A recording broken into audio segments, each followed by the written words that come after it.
Yo, c'est Manga Croustillant et aujourd'hui on se retrouve pour une nouvelle vidéo où je vais vous raconter des anecdotes sur 5 mangas de ma mangatech. Je suis toujours un peu dans l'optique où avec tous les mangas que j'ai, il y en a quelques-uns, des séries ou même quelques-uns, plusieurs séries qui ont une petite histoire, qui ont des petites anecdotes un peu sur pourquoi je les ai achetés ou des anecdotes un peu de lecture, des trucs des fois un peu marrants ou assez insolites qui me sont arrivés. Je me suis dit, tiens, pourquoi pas essayer de vous en raconter 5 sur 5 titres qui sont pas forcément les plus connus. Je crois qu'il y en a une ou deux que j'ai déjà un peu parlé en vidéo, mais pas forcément trop traité. Donc je me dis c'est l'occasion maintenant de revenir un peu là-dessus. On va commencer avec la première série qui est To You Eternity, le tome 6. Alors ce tome 6 en plus, pour la petite, alors même limite deux anecdotes un peu dessus, pour la petite histoire un peu ce tome 6. Je l'ai reçu dans un concours qui je crois date de 2018. Enfin, je vous mettrai un mail de toute façon d'une structure qui s'appelait Manga Domicile, qui n'existe plus, je crois que ça a fermé parce que ça marchait pas tellement non plus à l'époque, vu qu'il n'y avait pas trop d'envoi de domicile à l'époque. Je crois que même les frais de port étaient peut-être un peu chers aussi. J'avais participé à un concours que j'avais gagné. Il m'avait donné le dernier tome de To Eternity qui était sorti à l'époque, donc c'était le tome 6. Sans vous dire que je n'avais pas vraiment les 5 premiers tomes, donc j'ai dit ok, je le prends quand même, qui sait, peut-être que ça m'évitera d'acheter la série. Finalement, il est resté sur ma page, je crois, quelques mois, peut-être même un an quasiment, sans forcément que j'ai envie de le lire. Je me suis dit bon, à un moment, il faut quand même voir un peu de quoi ça parle. J'ai décidé de me lancer. Très mauvaise idée de commencer en plus par ce tome, parce qu'en vrai, c'est la fin d'un gros arc. Pour ceux qui ont regardé l'animé, c'est quasiment la fin de la saison 1, avec tous les éléments. Il y a des personnages qui meurent. On a Im qui se transforme en loup. Tu sais pas forcément qui sont, tu sais pas forcément qui c'est les personnages et ce qui se passe. Et pareil, t'as un petit moment un peu poignant avec une vieille dame à la fin du tome. Donc clairement, j'ai pas forcément tout compris. Mais il y a quand même des éléments qui m'intriguaient. Je me suis dit, en vrai, ça a l'air assez sympa, le fait qu'il y ait ce personnage qui se transforme. J'avais envie d'en connaître un peu plus. Et ça m'a permis un peu de découvrir la série finalement. J'ai acheté, j'ai adoré, clairement. Je pense pareil pour ceux qui ont regardé un peu l'animé, vous, je pense que pas mal savent un peu de quoi parle To Eternity et l'affect qu'on peut avoir un peu pour la série et l'aspect un peu poétique là-dessus.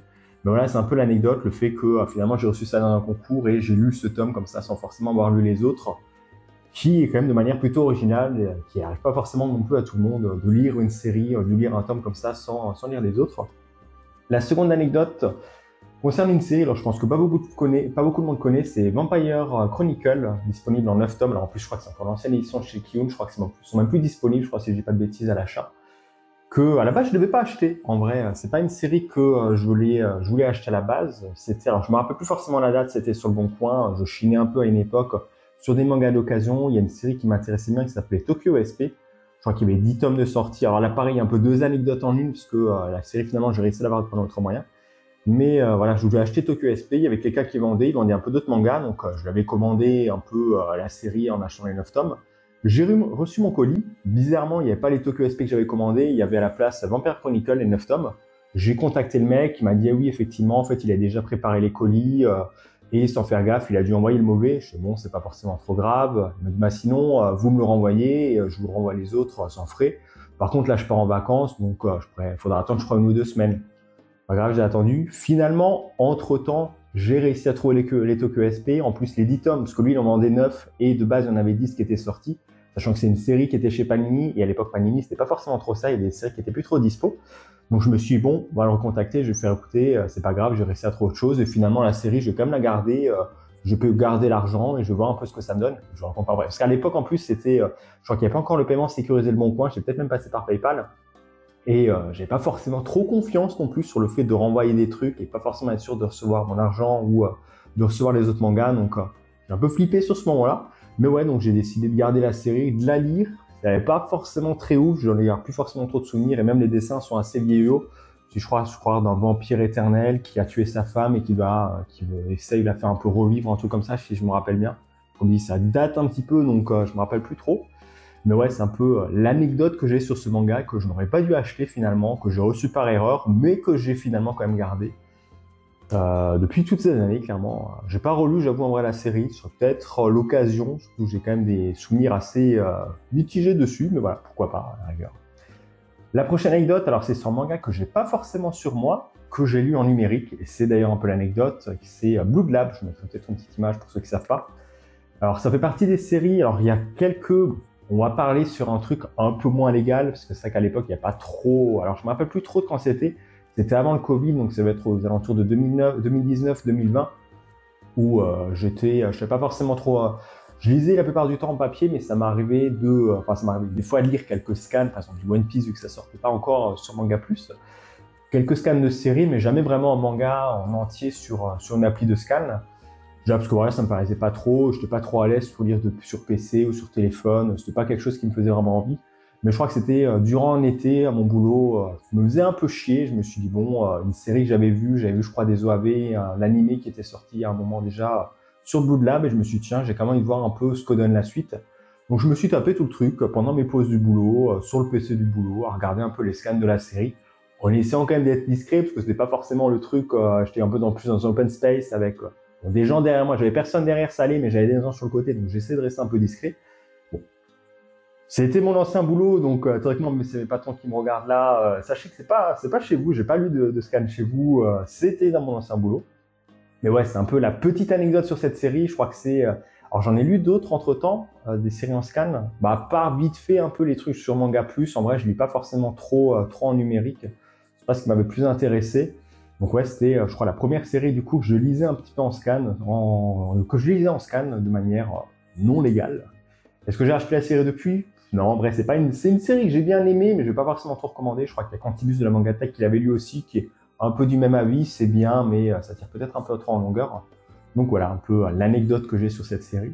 La prochaine, alors pareil, c'est un truc qui remonte un peu, c'est Danganronpa. Alors ce tome, certains verront peut-être un peu la différence, mais on n'est pas sur un tome français, en fait, on est sur un tome anglais que j'avais acheté à l'époque avec des couvertures, même pas de couverture en fait, c'est un truc un peu en carton, que j'avais acheté sur Amazon. Alors pourquoi est-ce que j'ai acheté ça? C'était, je crois, aux alentours de 2018, 2019, un truc comme ça. Non, c'était un peu avant. C'était, je crois, ouais, vers 2018 ou un peu avant, pendant que je faisais un job d'été. J'avais découvert Danganronpa avec sa version animée, la saison 1, où j'avais bien accroché. J'ai commencé un peu à me renseigner sur les jeux, j'avais bien accroché aussi. Et je me suis dit, tiens, est-ce qu'il n'y aurait pas un manga qui sort? Et effectivement, il y a un manga qui était sorti, mais qui n'était pas disponible en France à l'époque. C'était à l'époque où Doki Doki n'avait pas encore sorti le manga. Je crois qu'il est sorti en 2019. Donc voilà, dans le tour de 2018 grand max, parce que je sais que le manga n'a pas encore été annoncé. Je me suis dit, tiens, je vais acheter les trucs, et j'ai acheté le premier tome en anglais, que j'ai jamais lu, parce que mon niveau d'anglais à l'époque était un peu naze. Ça a pas mal augmenté depuis, donc j'ai acheté un peu ce tome. Pour le petit truc, il y a une petite tache de sang quand je l'ai acheté, j'ai jamais compris vraiment pourquoi, si c'est quelqu'un qui avait peut-être saigné du nez, qui s'était coupé avec une page ou autre chose, toujours un peu dans le doute là-dessus, surtout s'il y a que là en dessous, il y a qu'une petite page, une trace de sang là en dessous. Sur les pages, il n'y a rien, il n'y a aucun truc déchiré, le tome était en très bon état, donc j'imagine que c'était un tome d'occasion que j'ai acheté à l'époque. Pareil, difficile de retrouver un peu quand date l'achat et l'historique de l'achat là-dessus, mais voilà, c'est un peu l'anecdote que j'ai eue sur cette série finalement, qui n'était pas disponible en France, qui était disponible, je crois, en 2019, alors au niveau de chez Doki Doki, et que je n'ai jamais lu. J'ai lu la version française, ouais, mais la version anglaise, je ne l'ai jamais lue. Enfin, pour la dernière série, la dernière anecdote sur un manga, j'en ai déjà un peu parlé durant mes vidéos aussi sur le calendrier de l'Avent de Noël. C'est To Your Eternity, qui est un manga, alors pareil, un peu, en plus c'est la même autrice que To Your Eternity, Asylum's Voice, c'est un peu la même autrice que To Your Eternity. Je connaissais pas, alors je crois que c'est en plus c'est le premier offre que j'avais lu, je suis pas sûr si j'avais déjà lu To Your Eternity avant, mais c'est pareil, c'est un manga, j'entendais quand même pas mal de bien, pas mal de gens disaient que c'était un truc qui fait pleurer, qui était très, très émotionnel et tout ça. J'ai envie de découvrir, j'ai acheté je crois un pack à l'époque à la Fnac avec les 2 premiers tomes, un tome pour le prix d'un, enfin 2 tomes pour le prix d'un que j'avais acheté. J'avais lu les premières pages du tome 1, en vrai, en plus, les premières pages, on a un peu Shota et tout ça, les différents personnages qui sont encore un peu enfants, lorsqu'ils font des bêtises et tout ça, et en vrai, je vous avoue que ça m'intéressait pas à l'époque, j'étais en mode, ouais, un truc un peu sur le handicap, les personnages sont enfants, je vois pas forcément trop d'intérêt, j'avais même pas fini le tome 1 pour vous dire, et du coup, j'avais revendu les 2 tomes, et un peu plus tard, pour ceux qui ont regardé mon top, vous dites que c'est bizarre qu'il dise ça, parce qu'en vrai, du coup, il a la série, mais en même temps, c'est partie un peu de c'est mon top 1 de série, mes séries terminées.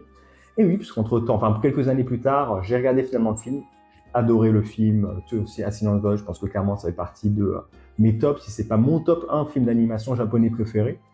Et du coup, je me suis dit, bon, on va quand même essayer de faire quelques trucs, on va acheter le light novel qui était sorti chez Lumen, si je dis pas de bêtises. Et je me dis, il faudrait quand même que je découvre le manga, surtout que j'avais entendu, je me suis renseigné un peu entre temps, j'avais appris qu'il y avait, du coup, il y avait 7 tomes, mais qu'il y avait, je crois, 1 ou 2 arcs qui n'étaient pas adaptés dans le film, donc j'avais envie de découvrir ça. Kiun avait fait aussi un peu à l'époque un coffret, j'avais dans l'espoir qu'il ressorte un moment ce coffret pour les fêtes de Noël, c'est jamais arrivé, donc je crois que c'était l'année dernière ou il y a 2 ans, non, c'est pas, peut-être il y a 2 ans ou il y a 3 ans, il faudrait que je vérifie si je retrouve quand est-ce que je les ai achetés. Je me suis dit, bon, tant pis, il n'y a rien qui sort à Noël, je vais les acheter, je crois début janvier ou fin décembre, je les avais achetés, j'ai acheté tous les tomes, les 7 tomes, je les avais lus.